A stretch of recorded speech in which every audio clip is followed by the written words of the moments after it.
One of the seminal games of the early 1980s, Missile Command sets itself apart from its colleagues in a couple of ways. For one thing, it had, and continues to have, a very unusual design in terms of both play mechanics and controls. You don't control a person or a vehicle, but instead roll around a trackball to position a targeting reticle and press 3 little buttons to fire missiles from bases located at the bottom of the screen as you fight off an onslaught of enemy missiles raining down from above. It's not immediately obvious to me what its direct successors are, if indeed there are any.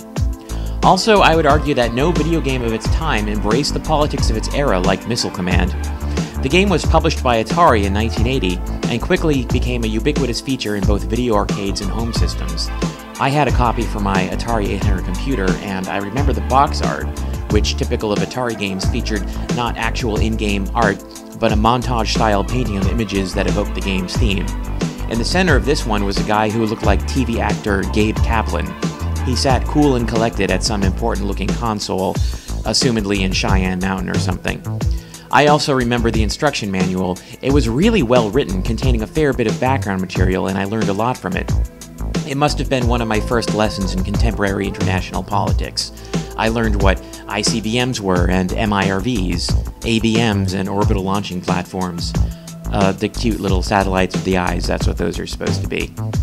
The feeling of inevitability that came to me through Missile Command and other media.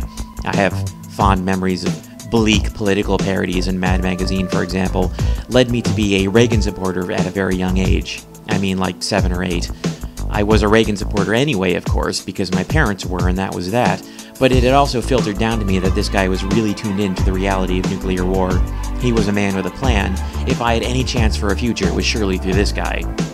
Around this time, I drew a piece of fan artwork showing my rendition of a Missile Command game in action.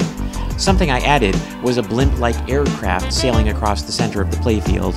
Arcs of energy flew from its undercarriage, obliterating the enemy weapons. The blimp bore the logo RRTTR, which, I explained to my parents, stood for Ronald Reagan to the Rescue. They thought I should send the drawing to the president himself. At the time, see, one of my classmates at Joseph Osgood Elementary had won some acclaim by writing the president and getting what appeared to be a personal signed response. The first time this happened, the kid read her letter and the president's reply at a school assembly. A lot of other kids wanted their own school assemblies, and so this touched off a brief craze for writing the president. But diminishing returns set in rapidly, and after that the most you'd get was a chance to show it off in homeroom. What I don't remember is the teachers explaining the unlikelihood that the president actually read these letters, let alone sat down and wrote responses. We never discussed the possibility that some White House intern may have handled the whole exchange. I never really thought about it until now, and it makes me a little angry. Were my teachers really that naive, or were they just lazy and didn't want to introduce a bunch of 2nd and 3rd graders to the concept of questioning authority? I don't know. At any rate, I never got around to writing my own letter, but I still played Missile Command a lot.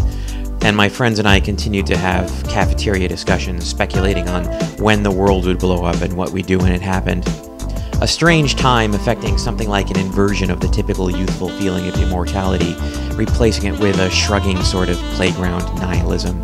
I don't know, maybe this is something little kids are good at. Futuristic themes were as common in video games then as they are today, but for me, this game was the future, more than any game featuring spaceships in peril or alien invasions. Someday, I thought, and someday soon, the guy who looked like TV's Mr. Cotter would be called to put on his headset, sit at his terminal, right hand on trackball, left hand on the launch buttons. And I hoped he could play the game better than I.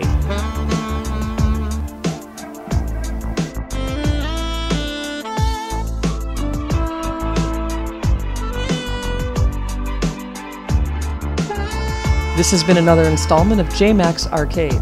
For more information, show archives, or to subscribe, visit arcade.jmac.org. Play Volity games at volity.net.